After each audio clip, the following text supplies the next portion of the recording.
know if this is a weed crowd. They should have made you fill in the survey when you came through. But in Brooklyn, pretty safe bet. So we're off to a very strong start for my set. Okay. Things are going well. I recently realized the laws of my home state have changed, like as of last month, and now weed is legal, and people are acting just rashly and uncontrollably. I know a guy who found that out and then immediately bought his mom a bong, which was really weird, because I've never been like, man, I love mom, but she never gets faded.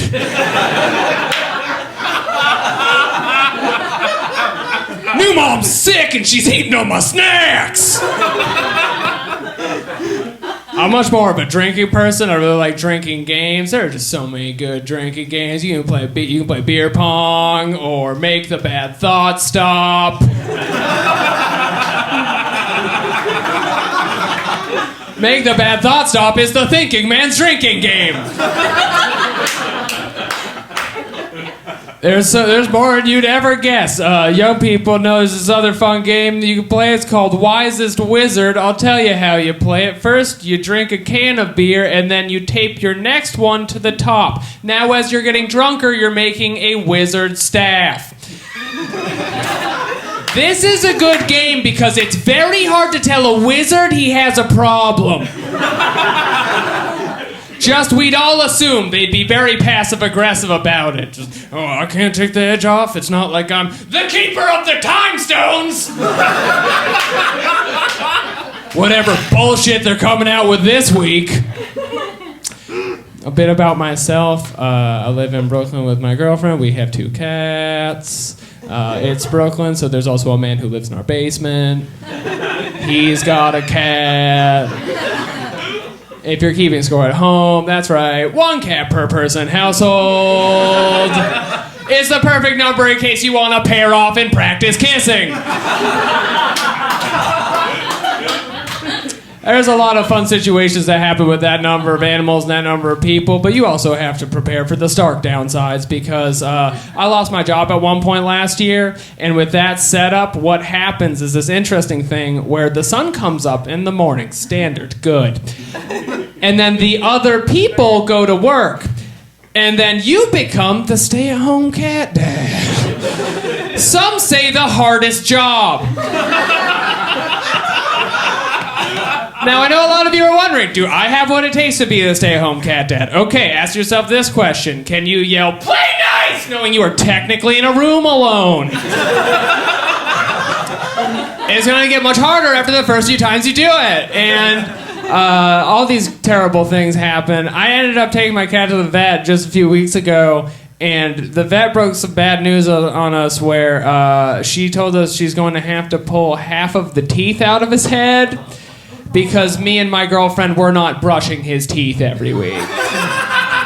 Which is very bad, but it would only be around half as bad as if I was brushing that cat's teeth every week. I will never do that. I do not brush my teeth every night. There's 0 chance it will happen if I have to fight and capture me first.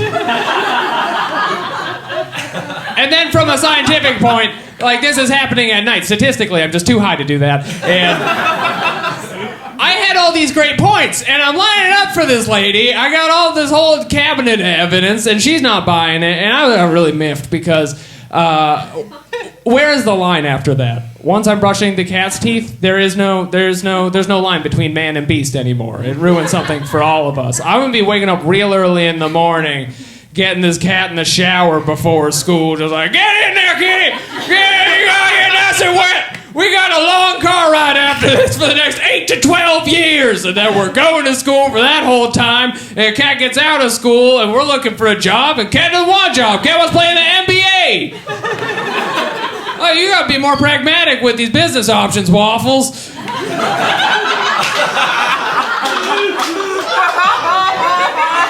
Waffle starts giving me this crap just like, hey, how's stand-up comedy going? Screw you, Waffles! how about you die in the minor leagues of gingivitis? I think that's a much better situation. No one believes in you or your team. You're all washed up.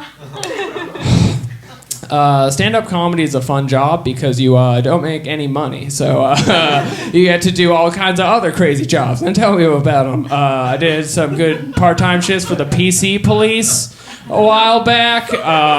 If you don't know, PC police, politically correct police. So you like tell people to be nice on online forums and then scare everyone with your gun.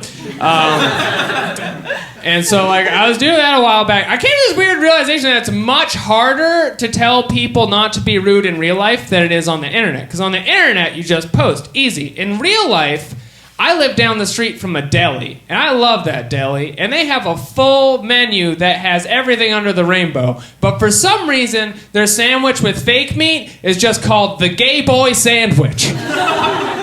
And I've ordered that sandwich so many times that when I go in the deli, everyone who works there drops what they're doing and they go, "It's Mr. Gay Boy!" Which is problematic for at least a few reasons. First of all, Mr. Gay Boy is my father! And also, I can't have them change the name of this sandwich. This is the only positive nickname I've ever had. And if you check the record, we're going back. I'm on a lacrosse team in high school. Everyone's calling me the train wreck, and then they hit me with sticks. And I'm not going back. I don't care what it is.